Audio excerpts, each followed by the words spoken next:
ते प्रमुख पाहुणे डॉक्टर विनय Velankar sir.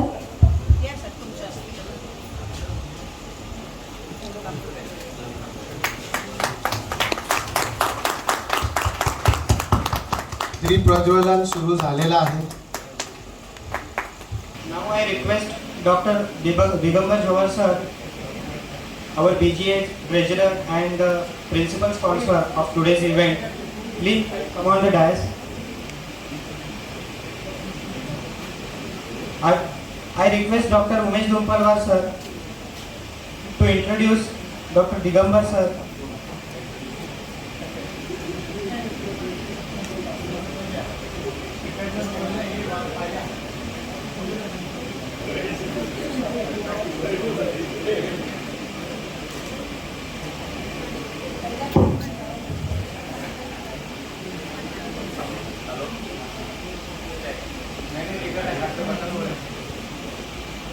Hello, good afternoon. आदरणीय व्यासपीठ आणि सभागृहात उपस्थित सर्व माझे डेलिगेट्स, सर्व सिनियर्स, मला आज या व्याख्यानाचे चेअरपर्सन म्हणून बोलवलेलं आहे, म्हणून माझी जबाबदारी आहे. दादा जाधवनी थोडी मस्ती केली. त्याने अशा माणसाची ओळख करून त्याला सांगितली की त्याला सगळेच पालघर इथे एकही कोणी नसेल की दिगंबर जवळला ओळखत असेल किंवा ओळखत नसेल. आणि जेव्हा अशी गोष्ट असते तेव्हा एक सोपं काम खूप अवघड होऊन बसतं की ज्याला सगळेच ओळखतात त्याचा परिचय करून द्यायचा. त्याची सगळ्यात पहिली ओळख म्हणजे तो बीजीएचा मेंबर आहे, फाउंडर मेंबर, ती सगळ्यात मोठी. आणि बीजेचा कार्यक्रम म्हणल्यानंतर मला वाटतं की तो फक्त त्याच्या लग्नाला एक दिवस पूर्ण दिला असेल, त्याच्यानंतर तो फक्त बीजेला देईल. बाकी कुठलाही कार्यक्रम असू दे तो एवढा वेळ देणार नाही. त्याची सुविध पत्नी जरी त्याच्या ऑफिसमध्ये त्याच्या समोरून बसली असेल तर कानाडोळा करून पण बघणार. परंतु बीजेची त्याचं जे नातं आहे, त्याची जी अटॅचमेंट आहे, ती त्याची पहिली ओळख. आणि दुसरी ओळख म्हणजे तो माझा मित्र आहे. आपण सगळे जिल्हा परिषदेच्या शाळेत शिकलेलो. 5वी पासून एक इंग्रजी विषय असतो. मी जिल्हा परिषद शाळेतला 5वी पासून इंग्रजी एक व्याकरणाचा भाग असतो, आर्टिकल A&B शिकवायचं. ए कुणाला लावायचं, माझ्या मास्तरांनी सांगितलं की ए प्रथम वचनी नाम ए लावून टाक. अँड कुणाला लावायचं, 5 लोकांना जे स्वर असतात A&B. ए आहे बोलली. मग द कुणाला लावायचं तर म्हणे ते एकमेव असतंय, अद्वितीय असतंय, त्याला कुणाचीच कंपॅरिझन होत नाही, त्याला द लावायचं. जर इथे कोणी बीजे मेंबर असेल आणि त्याला द लावायचं असेल तर मी द डॉक्टर दिगंबर जवळ म्हणेन. अर्थ जरी ई असेल तरी एकमेव असल्यामुळे त्याला द लावायचं असं मास्तरानं पुन्हा सांगितलं. आणि मी 5 पैकी आहे, यू आहे, म्हणून मला ॲन लाव. मी द होऊ शकत नाही, द हा एकमेव आहे. आपल्या आयुर्वेदामध्ये कुठल्याही व्याधीचं लक्षणांचं वर्णन करायचं असेल आपण श्लोकात करतो. तसा एक सुभाषितकाराने एक श्लोक बनवला फक्त एका उदाहरण देण्यासाठी, तो दाताचं उदाहरण. परंतु अत्यंत तंतोतंत चपलक असं डॉक्टर दिगंबर जवळचा असतो. तो श्लोक आहे, सतेषु जायते सुरा सहस्रेषु पंडिता वक्ता जस सहस्रेषु दाता भोवती म्हणा. म्हणजे दात्याचं वर्णन करण्यासाठी हे बनवलं, पण ते अगदी चपलक दिगंबरला बसतं. शतेषु जायते शूरा, 100तला एक शूर असतो. हे शूरता म्हणजे काय तलवार काढायची आणि रणांगणात खेळायचं असं नाही आहे. आपल्या प्रॅक्टिस मधले जे काही हात खळगे आहेत, धोके आहेत, किंवा तो एक उद्योगपती मी पुढे सांगणार आहे, उद्योगपती मधले धोके पत्करायचे. जनरल प्रॅक्टिस करत असताना, तो जनरल प्रॅक्टिस पण होता, आता नाहीये, त्याच्यामध्ये तो काय काय उद्योग करायचा. म्हणजे एवढे मोठे रिस्क घेण्यासाठी जी शूरता लागते. मध्यंतरी एकदा सांगितलं की माझे एक कंटेनर पकडलं गेलं म्हणजे जर्मनीचं कुठेतरी, म्हणजे 3.5 करोड मला भेटलेच नाही. आता हे 3.5 करोड भेटले नाही, हे सहन करायचं जे धीर लागतंय ते काय शिवतात झाली ना. म्हणजे असं म्हणजे तो शूर आहे, तो पंडित आहे. म्हणजे त्याची प्रॅक्टिस 150-200 पेशंट तो बघायचा, 10 वर्ष प्रॅक्टिस केला, महिन्याला 10 लाख रुपये कमवायचा, म्हणजे तो पंडित होता. त्याच्या मी थोडं काहीतरी जीपी शिकण्यासाठी म्हणून त्याच्याकडे जाऊन बसायचो. त्याचे भयानक समीकरण असे होते की ते एखाद्या पंडिताला जमू शकते. म्हणजे तो पंडित आहे. वक्ता तसे सहस्रेषु, म्हणजे बीजीएच्या एका कार्यक्रमामध्ये तो एकदा त्याचं भाषण चालू होतं आणि अनुभवाचा तो कागद हात थरथर करत होता. मी म्हटला दिगंबर, स्वतःचा अनुभव एक तर तू लिहून आणला आणि वरून तुझा कागद थरथर करतोय. त्या दिवसापासून त्याने वक्तत्वावर जे अभ्यास केला आणि आजच्या तारखेला तो एक मोठा वक्ता म्हणून महाराष्ट्रावर मोठा मोठा, हे तरी हे काहीच नाही होत त्याच्यासाठी. एका मर्चंट चेंबर्स असू द्या किंवा उद्योगपतींचे संमेलन असू द्या किंवा सामाजिक संमेलनामध्ये तो 1.5 तास बोलतो आणि बोलल्यानंतर आम्हाला ऐकून दाखवतो, बघ मी 1.5 तास बोललो आणि स्टँडिंग ओवेशन त्याला भेटलेलं आहे. हा वक्ता दसश्रेष्ठ. आणि दाता भोवती म्हणा, म्हणजे म्हणायचं तर काय, MP असू द्या, BG असू द्या, कुठलाही कार्यक्रम असतो, यत्र तत्र सर्वत्र कमला तुम्हाला दिसेल. आणि मागील एकदा मी कोविडमध्ये म्हणले की अरे माझा दवाखाना, सरकारी दवाखाना खूप लहान पडतोय, बांधायचा आहे. बांधणार नाही, किती लागतील? मी म्हणले 1 करोड लागेल, 2 करोड देतो. आणि त्याने 2 करोडचा दवाखाना बांधून टाकला सरकार. आणि माझ्या माहितीसाठी या 2-3 वर्षामध्ये त्याने अयोध्याला असू द्या, सामाजिक कार्यक्रम असू द्या, माझ्या माहितीनुसार त्याने 3.5-4 करोड या 2 वर्षामध्ये वाटलेले, जे मला माहिती आहे. म्हणजे वाटतोय, दान देतोय, त्याला दानच लागते. धनवान कोणी असू शकतो, श्रीमंत फार कमी असतात. पैसेवाले भरपूर असतात, पण श्रीमंती असावी लागते. श्रीमंती ही नुसती पैशाने येत नसते, त्याच्यासाठी खूप मोठं मन लागते. ते मोठं मन डॉक्टर दिगंबर झवळकर आहे. MCA त्याने MCA हाऊस बांधण्यासाठी आम्ही 15 वर्ष 20 वर्ष झटत होतो. त्याने एका झटक्यात बोलून टाकले की मी तुम्हाला 1 करोड देतोय, परंतु घ्यायची ऐपतच आमच्याकडे नाही, यामुळे 1.5 वर्ष तो प्रकल्प थांबलेला आहे.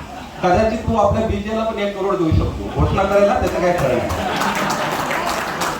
आणि कोविड काळ येऊन गेला. कोविड काळाबद्दल तर काय बोलायचं. रेमडेसिवीर महाराष्ट्रामध्ये फक्त झवरकर बनत होतं आणि बनत असताना जेव्हा कुणाला रेमडेसिवीर लागेल तेव्हा त्याने मुफ्त, म्हणजे फ्री ऑफ चार्ज रेमडेसिवीर आपल्या मित्रांना, ज्यांना ज्यांना डॉक्टर लोकांना लागेल तेव्हा मुफ्त असं दिलेलं आहे. मला वाटतं की एक वेगळं लेक्चर होत आहे हे सगळं, कारण त्याच्यावर बोलायचं म्हणजे मला 1 तास लागेल. असा हा दिगंबर झवळ दाता आहे, उद्योगपती आहे. मी त्याला 25 वर्षापासून म्हणजे माझ्या पहिल्या ह्याच्यापासून ओळखतो. मी जेव्हा त्याला भेटायला जायचो, अगदी 1 मिनिटं घेतो, मी भेटायला जायचो तेव्हा तो गप्प्यामध्ये खूप मोठमोठ्या गप्पा मारायचा. मी असं होईल, तसं होईल, हेलिकॉप्टर विकत घेईल, तुला मला भेटायला एका दिवशी अपॉइंटमेंट घ्यावं लागेल. हा काय गप्पा मारतो यार म्हणलं. प्रॅक्टिस चांगली चालते ठीक आहे, परंतु APJ कलामांनी नंतर सांगितलं आपल्याला की स्वप्न मोठी बघा. हा त्याच्या अगोदरपासून स्वप्न मोठी बघतोय आणि 1000 करोडचा टर्नओव्हर त्याच्या कंपनीमध्ये आहे. 6 कंपनीचा मालक आहे.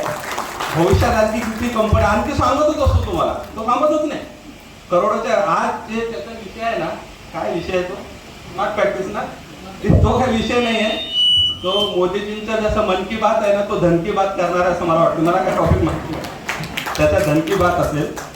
तर असा हा माझा परममित्र दिगंबर झवळ स्वप्नाच्या दुनियात न राहता एक दंतकथा आपल्यासाठी, आपण एक दंतकथा वाचतो की असं असं झालं, एक राजा होता, परिकथा, असा स्वप्नवत प्रवास मी साक्षीदार आहे 25 वर्षापासून त्याचा.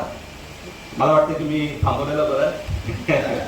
धन्यवाद डॉक्टर दिगंबर. आम्हाला सगळ्यांना अभिमान आहे की आपण सगळे दिगंबर झवळ चे मित्र आहोत आणि तो आमचा सभासद आहे. धन्यवाद.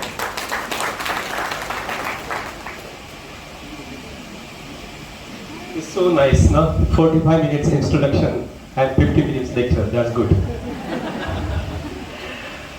आज के इस विशेष आयोजन पर उपस्थित BJ पालकर की अध्यक्षा ओजूताई गायक, सेक्रेटरी दादा साहेब जाधव,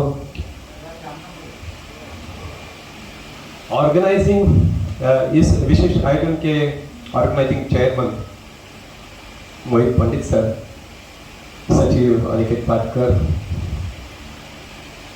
पक्ष सृष्टि और आज के विशेष अतिथि मांगदेश सर, पोल सर, अभी सभी इस सभागार में उपस्थित मेरे बीजे के सभी महानुभाव, मान्यवर, सभी को नमन वंदन, जय महेश।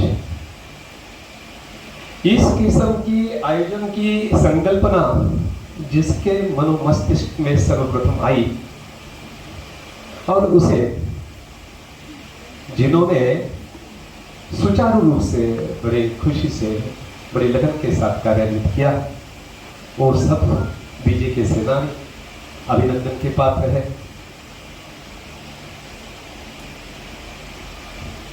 ये इस किस्म का जो वार्षिक सम्मेलन है बीजीए में पहली बार हो रहा है, वो भी इस भव्यता, दिव्यता के साथ। आप सभी इस विचार का मैं स्वागत करता हूं और सभी आयोजकों का अभिनंदन करता हूं और इस प्रकार का अद्भुत और सुखद अनुभूति देने के लिए आयोजक का धन्यवाद देता हूं।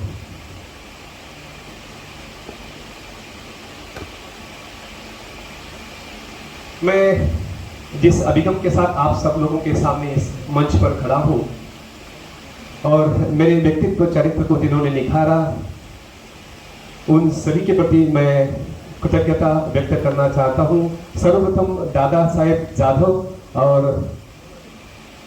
डॉक्टर उमेश डोंपलवार, जो हमारे अखिल भारतीय पान पार्टी के एसोसिएशन के मेंबर्स है, प्रेसिडेंट, सेक्रेटरी, इनको विशेष रूप से मेरे असीम धरातल से धन्यवाद देता हूं कि इन्होंने मुझे इस अद्भुत कार्यक्रम को प्रिंसिपल स्पॉन्सर बनाया और सोविनर प्रकाशित करने का जो मेरा प्रस्ताव था, उन्होंने सम्मानपूर्वक उसका स्वीकार किया और इस प्रभुत्व सभागार के सामने मुझे अभिव्यक्त करने का अवसर दिया। तो आप सभी का धन्यवाद। भगवान गणेश, माता महालक्ष्मी और माता सरस्वती का स्मरण करके शीघ्र ही आज के इस विषय पर मैं आता हूँ। आज का जो मुझे विषय दिया गया है स्मार्ट प्रैक्टिस। स्मार्ट प्रैक्टिस का जो मतलब जो मुझे समझ में आता है कि आप हमारी जनरल प्रैक्टिस किस तरह से शुरू करें और उसे सफलतापूर्वक कैसे वृद्धिंगत करें। सफलता का मतलब जो मुझे समझ में आता है कि समाज में सम्मान, प्रतिष्ठा मिले और प्रचुर मात्रा में धन की प्राप्ति हो, और धन वो इसलिए कि हम स्वयं की और हमारे पूरे परिवार की जो सात्विक आकांक्षा है उसकी सहजता से पूर्ति कर सके। मेरा मनोगत आप लोगों के सामने रखने के पहले एक डिस्क्लेमर में देना चाहूंगा। निसंकोच कहना चाहता हूं कि मैं इस प्रतिभा या प्रतिभा का धनी नहीं हूं या योग्यता का धनी नहीं हूं कि इस प्रबुद्ध सभागार को संबोधित कर सकूं, ना इस प्रकार का मोटिवेशनल लेक्चर देने का कोई मैं एक्सपीरियंस नहीं हूं या क्वालिफाइड नहीं हूं। लेकिन पिछले 25 साल में जो सामान्य ज्ञान, जिज्ञासा और तर्क संगत वैचारिक क्षमता और श्रेष्ठतम आकलन शक्ति के साथ जो मैंने 25 साल की मेडिकल प्रैक्टिस में जो सीखा वो आपके सामने रखूंगा। और मुझे विश्वास है कि यहाँ से जाते समय मैं आप सब लोगों का बहुत सारा प्यार, आशीर्वाद और यहाँ के युवा चिकित्सकों के माध्यम से बहुत सारा ज्ञान जरूर लेके जाऊंगा। मैं अपनी बात 3 चरणों में रखता हूं कि मैंने अपनी प्रैक्टिस कैसे शुरू की पालघर में। दूसरे चरण में बताऊंगा कि प्रैक्टिस में कैसा धन संचय करें और उसका निवेश कैसा करें। और तीसरा, सक्सेशन के साथ या विदाउट सक्सेशन रिटायरमेंट कैसी लेनी चाहिए, क्योंकि आज यहाँ जो फेलिसिटेशन हुए 11 लोगों के, मेरे ख्याल से चंद सालों में बहुत सारे लोगों के होंगे, तो हमें निवृत्ति कैसी लेनी चाहिए इसके बारे में मैं मेरा अपना स्वयं का मनोरथ रखूंगा। मैंने आयुर्वेद आचार्य BMA से पदवी आयुर्वेद सेवा संघ नासिक से 93 में हासिल की। उपरांत मैं मुरबाड़ थाना जिला में एक तहसील है जहाँ पर डॉक्टर किरण माहेश्वरी जो मेरे चचेरी भाई है वो आज भी सबल प्रैक्टिस कर रहे हैं। उनकी यहाँ मैं जनरल प्रैक्टिस की कुशलता कैसी होती है जानने समझने के लिए गया। उसके यहाँ दिन भर जिस तरह से लोगों की रुकनों की जो भीड़ होती थी और उसके पास जिस तरह से शाम को पूंजी जमा होती थी वो मुझे हमेशा आकृष्ट करती रही। मैं प्रभावित था और मन में ही संकल्प किया कि मुझे थाना जिले में ही किसी तहसील में जाकर प्रैक्टिस करनी चाहिए। तो थाना जिले के कई तहसील में जाने के बाद में मैंने पालघर आना पसंद किया। 17 दिसंबर 93 को पालघर आया और क्लिनिक डालनी है तो उसका सर्वेक्षण चाहिए, कहाँ डाले, कोई जगह तो चाहिए। तो मेरे स्टेशन के पास में मुझे मेरे हिसाब से आज जहाँ पर पालघर मेडिकल स्टोर है वहाँ पर जोगलीकर जी मेडिकल स्टोर चलाया करते थे। वहाँ पर गया, वार्तालाप की, मैं डॉक्टर हूँ, मुझे इस क्षेत्र में स्वयं का दवाखाना शुरू करना है, आपकी क्या राय है। उनका वार्तालाप बड़ा निराशाजनक रहा। उन्होंने बड़ी स्पष्टता के साथ कहा यहाँ पर सिर्फ डॉक्टर सुभाष पाटकर इन्हीं का दवाखाना चलता है, अन्य लोग कई लोग आए कई लोग गए, किसी का दवाखाना चलता नहीं।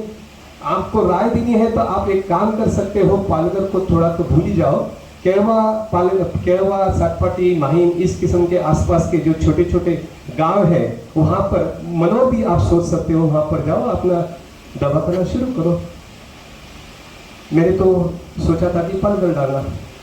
थोड़ा आगे गया, popular medical store, Ganesh ji Kamat, शाम के 6 बजे थे, बहुत भीड़ थी मेडिकल स्टोर से।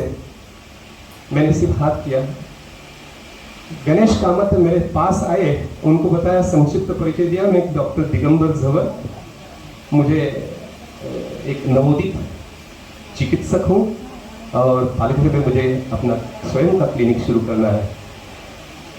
तो उन्होंने मुझे बोला कि आप एक काम करो, थोड़ा रुको, थोड़ी भीड़ कम हो जाए तो मैं आपसे बात कर लेता हूँ। मैं वहीं खड़ा रहा, 6 बजे से 8 बजे तक 2 घंटे तक उसकी भीड़ कुछ कम होने का नाम नहीं ले रही थी। आके 8 साढ़े 8 बजे उसने मुझे समय दिया, थोड़ा भीड़ कम हुई, उसने मेरे से बातचीत की और बताया आज रात लेट हो गई है डॉक्टर साहब, आप कल सुबह वापस आना। मेरे एक मित्र है प्रेमचंद गोंड, डॉक्टर प्रेमचंद गोंड, आप सब लोग जानते हो कि वो यहाँ पर आते हैं, उनसे बातचीत करके हम लोग कुछ तो रास्ता निकालते हैं। मुझे लॉज में रहना मुश्किल लगता था तो मैं बस पकड़कर वाड़ा निकल गया। वाड़ा में डॉक्टर सतीश ओसवाल हमारे गांव के एक डॉक्टर, प्रतिपेश डॉक्टर वहाँ पर रहते, तो रात गुजारने के लिए वहाँ गया। दूसरे दिन सुबह वापस आया, डॉक्टर प्रेमचंद गोंड की मुलाकात हुई। उन्होंने मेरी सिफारिश साई कृपा नर्सिंग होम डॉक्टर अशोक कामले के साथ की। उन्होंने कहा कि एक लड़का आया है आपके पास रह सकता है, तो देखो। तो मैं वहाँ पर गया, उन्होंने मेरी इंटरव्यू ली और वहाँ पर मेरे आर्योमुखी जा फाइनली रुपये 2000 टन का। मेरा अंतिम लक्ष्य था स्वयं का दवाखाना डालना, लेकिन दवाखाने के लिए जो जगह देखनी है वो सर्वे होटल में लॉज में रुककर नामुमकिन सा था, क्योंकि अनिश्चित काल का जगह तो 1 महीने भी मिल सकती है, 1 साल भी लग सकता है, जानकारी तो नहीं। तो मैंने सोचा कि कहाँ रहे, तो Aryam is the ideal place. Sai कृपा नर्सिंग में रहा, लॉजिंग बोर्डिंग की व्यवस्था होगी, रात में सोने को मिल गया, 2000 टन का में खाने की व्यवस्था हो गई। सुबह शाम डॉक्टर अशोक कामले के साथ में काम करता था। दोपहर के समय उसके सामने ही पॉपुलर मेडिकल है, दोपहर में उसके पास जाके बैठता था और उसको रिक्वेस्ट करता था किसी को मेरे साथ में भेज, आसपास थोड़ा सर्वे कर लो। 3 महीने की परिश्रम के बाद मुझे एक पसंदीदा जगह मिली जुना पालघर में, रोड फ्रंट चौक में। मैं बहुत खुश था और बस मेरा दवाखाना 1 अप्रैल 94 में मैंने शुरू कर दिया। उस समय बेनीशा रोड जो जुना पालघर और 5 बत्ती के बीच में शाम को 6 बजे भी जाने लोग डरते थे, इतना वहां पर सुनसान जंगल सा रास्ता रहा करता था। हॉस्पिटल में नाइट ड्यूटी करता था, डे में क्लिनिक चलाता था। 6 महीने के बाद में मैंने हॉस्पिटल छोड़ दिया और अपने क्लिनिक के पास में ही एक 1 BHK का फ्लैट लेके रहने लगा। रोज 2 पेशेंट, 4 पेशेंट, 8 पेशेंट, 10 पेशेंट करते करते दिन प्रतिदिन मेरी रुग्णों की संख्या बढ़ती गई, खुशियां बढ़ती गई, आमदनी बढ़ती गई, आत्मविश्वास बढ़ते गया। 11 महीनों का जो किराए का करार होता है, उस दिन मैंने वो जगह खरीद ली 3,50,000 रुपए में। और दवाखाना शुरू करने के लिए जो पूंजी लगती थी वो थोड़ी लगती थी, लेकिन वो भी मेरे पास नहीं थी। तो मेरे मुरवाड़ के भाई से मैंने 10,000 रुपया उधार लिया और आर के प्लांट वाले जो रमेश जी शेट्टी है उनकी सहायता से फर्नीचर करके वो जो दवाखाना शुरू किया था। लेकिन 11 महीने में इन सब लोगों का कर्जा देकर वो जगह मैंने खरीदी की। 6 महीनों के बाद में दिवाली के पास मैंने, मेरी जो शुरू से मनीषा रहती थी कि उस समय मारुति कार को पजेस करना धनवान होने की निशानी समझी जाती थी। मैंने 6 महीनों के बाद में मारुति फ्रंटी ली 2 लाख रुपए की। उसके बाद में 3 साल में मेरे भाई बहनों की स्वयं की शादी की, गांव से भाई साहब को बुलाया। 6 साल के बाद में पूरे परिवार को पालकर स्थलांतरित किया। 1 BHK का किराया का फ्लैट छोड़ के क्लिनिक के पास में ही एक नया अपार्टमेंट बन रहा था, वहाँ का एक फ्लोर, वहाँ जो 4 फ्लैट्स थे वो मैंने खरीद के उस समय 6 साल के अंदर 20 लाख रुपए में वहाँ 20 लाख रुपए का फर्नीचर किया। मैं पैसों की बात पर्पसली कर रहा हूँ कि जिससे आपको कुछ इंस्पिरेशन मिले, तो यही भावना है। बाकी 1-2 लाख रुपए की बात करने का कोई विशेष प्रयोजन नहीं है। ओके, तो ये 6 साल में जो यात्रा मैंने अकेले ने शुरू की थी, मेरा गांव शिंदोनी जिला जलगांव 550 किलोमीटर दूर यहाँ अकेले आया और उस यात्रा 6 साल में पूरे परिवार को यहाँ स्थलांतरित करने में परिवर्तित हुई। फिर पूरे परिवार को हमने उद्योग व्यवसाय में सम्मिलित किया। फिर जैसा हमारा सफर आज तक का रहा है, फिर जो रिटेल मेडिकल स्टोर से लेके 6 फार्मास्यूटिकल फैक्ट्रीज हमने जो बनाई, यह जो सफर है काफी रोचक और रोमांचकारी था। किसी अन्य दिन, किसी अन्य मंच पर इसको विस्तृत में बात करेंगे। मुझे जो चैलेंजेस लगी, ये क्लिनिक यहाँ पर आने के बाद जो चैलेंजेस लगी उसको संक्षेप में बताना चाहूँगा। जो सबसे पहले तो ये जो पराया क्षेत्र, मतलब अनभिज्ञ क्षेत्र, पालघर यह जगह हमने हमारे जीवन में कभी नक्शे में भी नहीं देखी। हमारा कोई मित्र नहीं, कोई हमारा समाज का, मैं मारवाड़ी माहेश्वरी हूँ, माहेश्वरी समाज का एक घर नहीं, हमारे कोई रिश्तेदार नहीं, जान पहचान वाला कोई नहीं। ऐसे अनभिज्ञ जगह पर मैंने यहाँ आकर प्रैक्टिस करना, लेकिन ईश्वर की कृपा से धीरे धीरे परिचय होते गया। दूसरी कठिनाई थी भाषा। हम लोग जो गांव में पढ़ते थे, एक मराठी साहित्य की भाषा अलग होती है और एक बोली भाषा अलग होती है। तो हमने गांव में हम मराठी में खानदेशी मराठी बात करते हैं और घर में मारवाड़ी। ये 2 भाषा के अलावा अत्यल्प प्रमाण में हिंदी और इंग्लिश का तो कोई संबंध ही नहीं। इस किस्म से भाषा यहाँ आने के बाद में वो भी हमारी भाषा गांव की कैसी, इथुन तो इतलोंग वाली, इथुन तो इतलोंग, और हिंदी भी तेकू मेकू कायकू, इस किस्म की जो भाषा थी। तो यहाँ आने के बाद में हमने उसको सुधारने की कोशिश की, तो यहाँ से भाषा का तकलीफ दूर हुआ। गुजराती तो पहली बार यहाँ पर आने के बाद देखी, सुनी, समझी, काश मैं अभी बात भी कर लेता हूँ। तीसरी कठिनाई जीरो फाइनेंशियल सपोर्ट। मुझे घर से 1 रुपया भी दिया गया नहीं, ना मैं लेके आया। यहाँ पर जो क्लिनिक शुरू की वो यहीं उधार लेकर हमने क्लिनिक शुरू की। अपने करीबी परिजनों का साथ ना होना, मैंने अकेले गांव से यहाँ पर पालघर आया तो घर के परिजन तो मेरे साथ में थी नहीं। अकेला यहाँ मैंने अपना दृढ़ निश्चय के साथ सपना साकार करने के लिए पालघर आ पहुंचा था। और अंतिम और अत्यंत दयनीय बात, मतलब जनरल प्रैक्टिस या मेडिकल प्रैक्टिस का संपूर्ण ज्ञान का अभाव। लिटरली मैं आज प्रैक्टिस नहीं कर रहा हूँ, इसलिए निसंकोच बताना चाहूँगा कि मैं एक्चुअली फर्स्ट बेंचर रहा हूँ, अव्वल क्रमांक से हमेशा पास हुआ हूँ, बहुत अच्छी पढ़ाई करता था। यूनिवर्सिटी फाइनल ईयर BMS का 0.72% से मेरा गोल्ड मेडल गया, लेकिन वो सब पढ़ाई जनरल प्रैक्टिस में काम आती नहीं। हमने जनरल प्रैक्टिस करते हैं कैसी जानकारी नहीं। जो भाई साहब के पास मेरे मुरबाड में थोड़ा बहुत देखा समझा, भाई साहब DHMS है, उन्हीं के पास प्रैक्टिस की, तो आप एक अंदेशा लगा सकते हो कि एक सिम्टोमेटिक प्रैक्टिस, बुखार के लिए पैरासीटामोल, इस किस्म का कुछ प्रैक्टिस हम देख के यहाँ पर आए।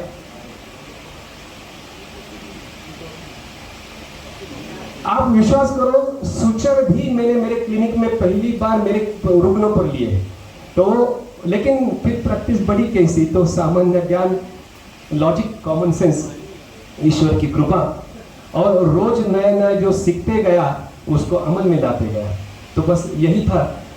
और मुझे ये कठिनाइयों के बाद में जो लगता है कि क्या चीजें थी जो मेरी प्रैक्टिस को इस ऊंचाई तक लेके गई, ऊंचाई तक का यह मैं बताना बड़ा गर्व समझता हूँ कि उस समय जुना पालघर का पाटकर मुझे बोला करते थे।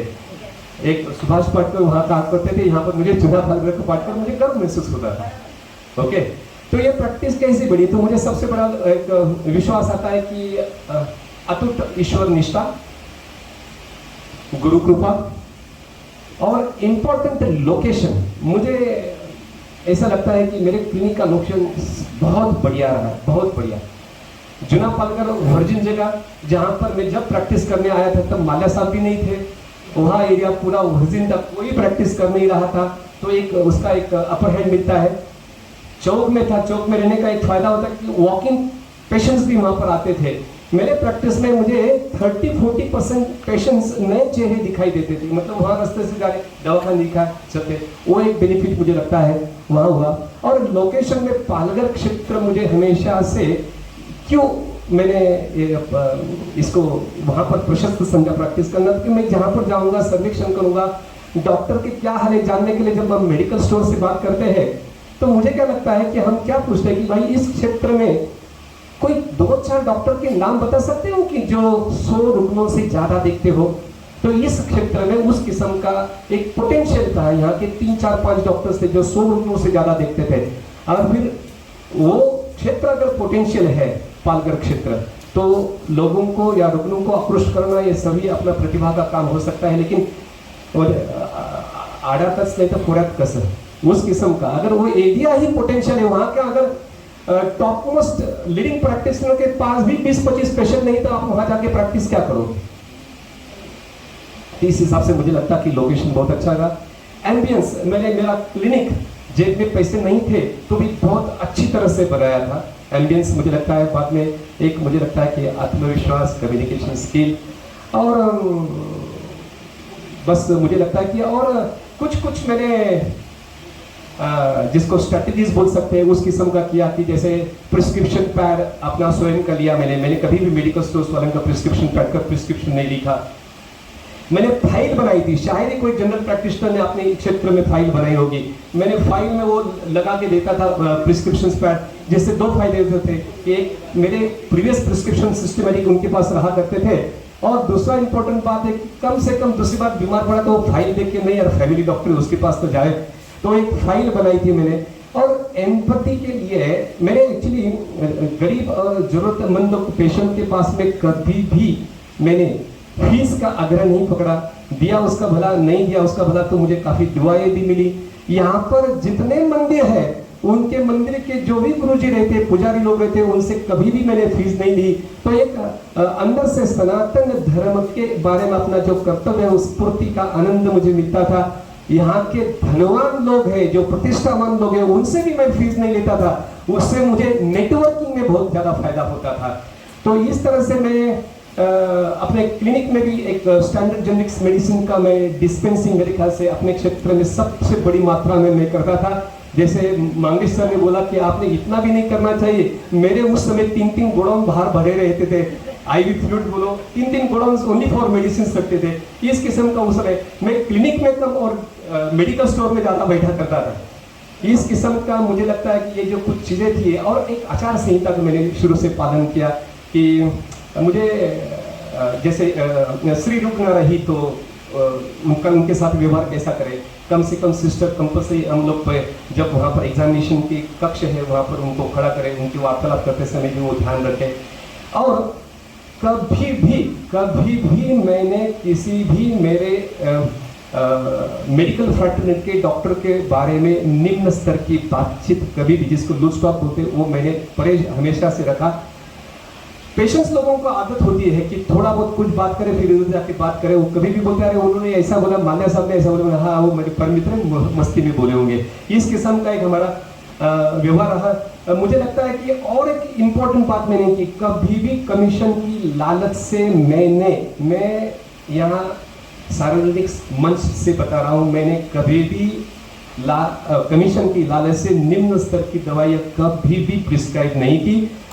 और कमीशन की लालच से मैंने कभी भी कोई पैथोलॉजिकल इन्वेस्टिगेशन, रेडियोलॉजिकल इन्वेस्टिगेशन या किसी भी अस्पताल में कभी भी डॉक्टर के पास या अस्पताल में किसी भी पेशेंट को रेफर नहीं किया, कभी भी नहीं किया। और किसी से भी मैंने कट नहीं लिया। ये मैंने कुछ आचार संहिता रखी थी। तो मुझे लगता है कि कुछ दुआएं भी काम करती है, उस किस्म से दुआएं काम की और मैंने बहुत अच्छी तरह से प्रैक्टिस की। अभी एक दूसरे चरण पर आना चाहूँगा कि जो तुम धन संचय किया है तो उसका निवेश कैसा करें।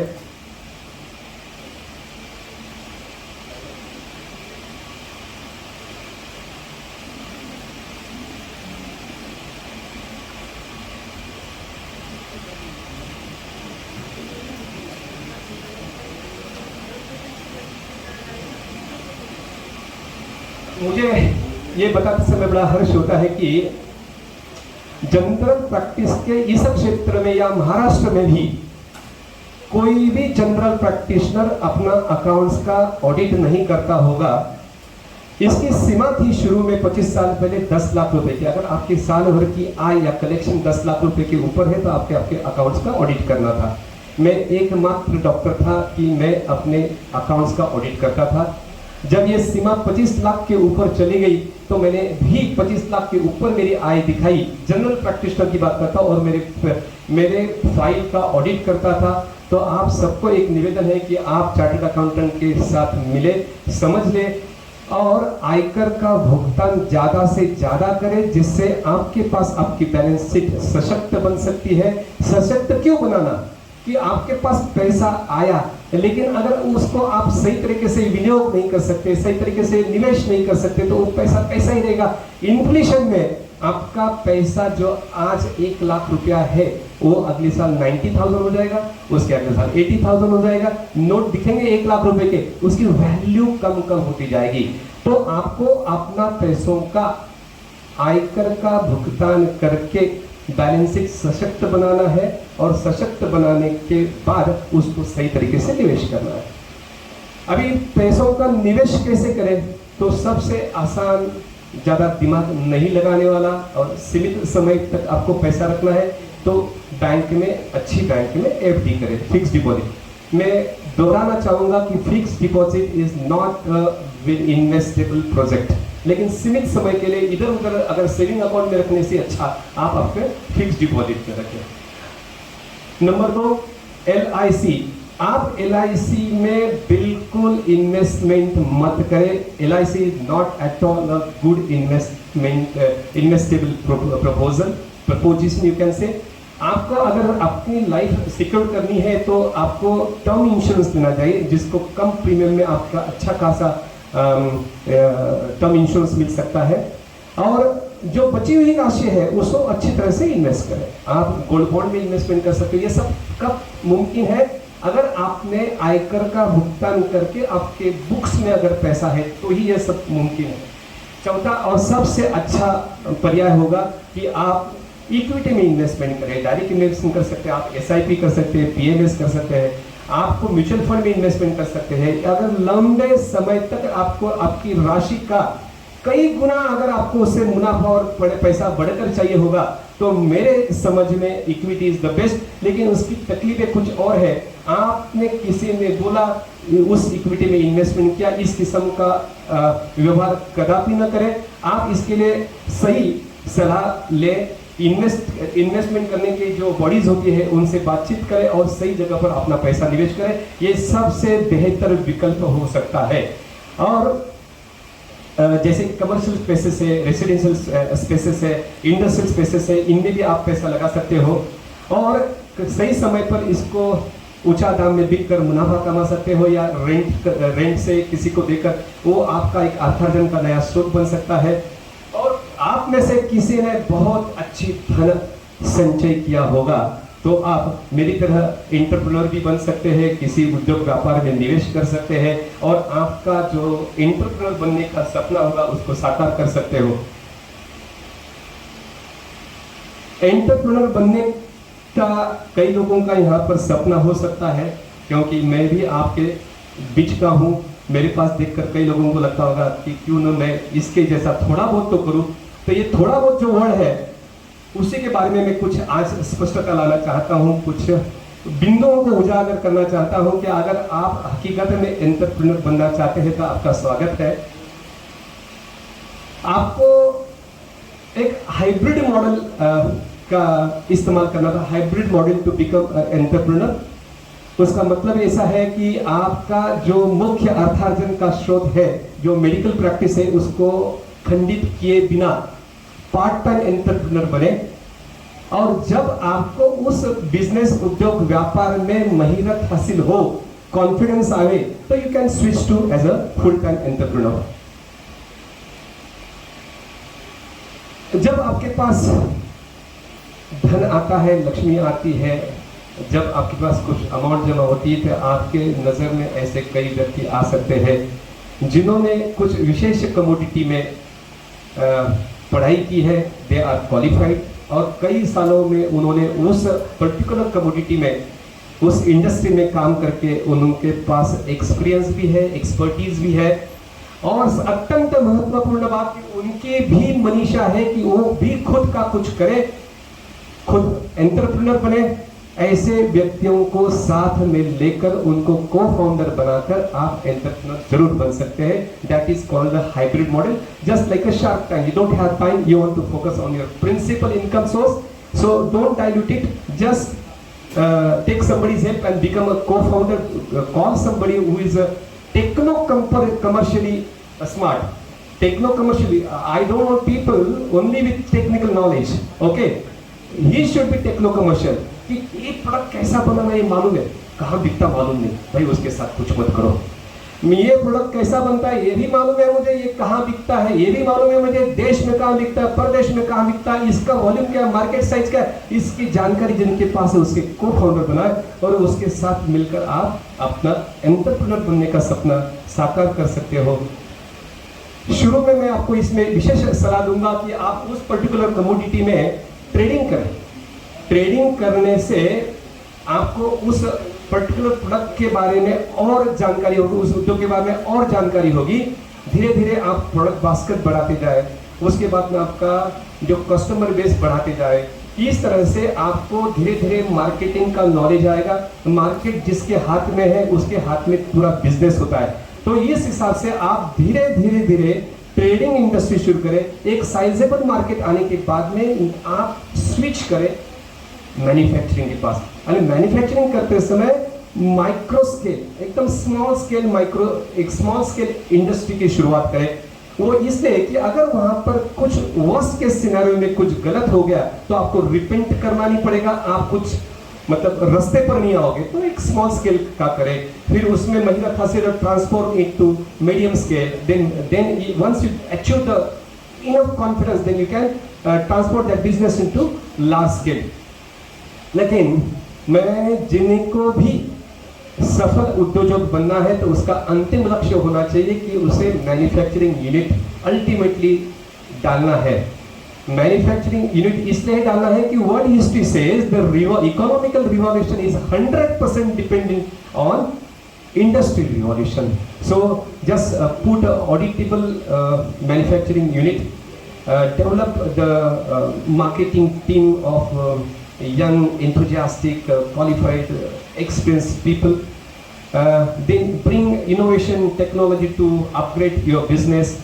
Keep close eye on your competitors, and this way you can grow your business. And remember always, if you want to be a successful, actually, you need to See, a small definition I would like to present in front of you that growth, progress and success. Growth is what this year you are doing the turnover of say 100 crores and next year you did the turnover of 150 crores.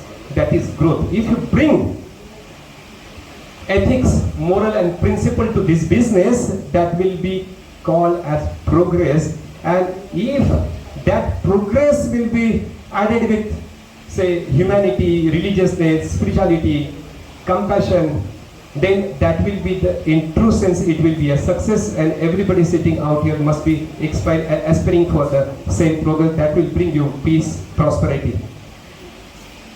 अंत में आपको बताना चाहूंगा कि entrepreneur की life आसान नहीं होती, स्पेशली जो यहाँ पर सब बैठे हैं स्वयं मैं भी, कि जो फर्स्ट जनरेशन एंटरप्रेन्योर बनना चाहते हैं उनको अनंत का मतलब मैं बताऊं कि बहुत सारी कठिनाइयाँ आ सकती है, बहुत सारी चैलेंजेस आ सकते हैं, सेटबैक्स, फेलियर्स आ सकते हैं, लेकिन फेलियर से डरना नहीं, फेलियर से सीखना है, आगे बढ़ना है, रूट कॉज एनालिसिस करना है, जो गलती हमने की उसको दोहराना नहीं है। इस तरह से हम लोग धीरे धीरे एंटरप्रेन्योर में आगे बढ़ सकते हैं। और मैं एक बात बताना चाहूँगा कि एक business tycoon Alibaba.com founder Jack Ma जी कहते हैं कि in entrepreneur's life today is bad, tomorrow is worst, but the day after tomorrow is beautiful. The irony of entrepreneur's life is that they die by next day tomorrow. They don't exist to see the beautiful day after tomorrow. What is the crux of the saying is that please don't be afraid. Face challenges, face failure, don't give up. Continue perseverance, you will 100% succeed. तो आप सब लोगों को उद्योजकता के लिए मैं बहुत बड़ी शुभकामनाएं देता हूं। और अंत में बहुत ही महत्वपूर्ण बात मैं आपके सामने रखना चाहता हूं तीसरे चरण की, कि सक्सेशन, रिटायरमेंट।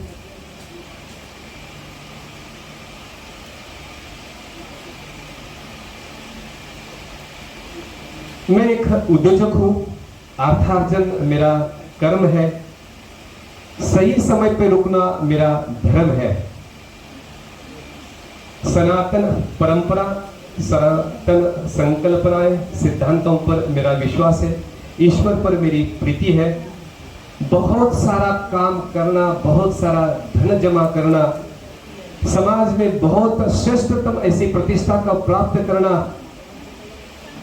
अपने उच्चतम पुरुषार्थ का परिचय देना, यह एक माध्यम है, अंतिम लक्ष्य नहीं। अंतिम लक्ष्य ईश्वर प्राप्ति है।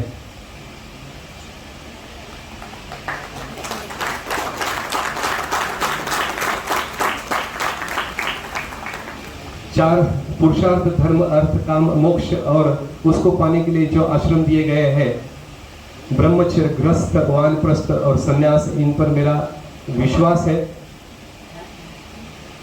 मैं इनका समर्थक हूँ। धार्मिक आध्यात्मिक उपचारों में मैं रोज 3 घंटा आनंद लेता हूँ। मेरा सुपुत्र डॉक्टर पुष्कर झंवर, जो पिछले साल विजय मेडिकल कॉलेज से MBBS डिग्री प्राप्त करके उन्होंने आगे मेडिकल प्रोफेशन परस्यू करने की बजाय मेरे साथ जुड़ गए। 1 साल से मेरे साथ उद्योग व्यापार में जुड़े हुए। अगले 1000 दिनों में उसे महिरत हासिल होगी, वो कामयाबी की तरफ जाएगा। उस दिन से हमारा सफर शुरू होगा आसक्ति से अनासक्ति की ओर।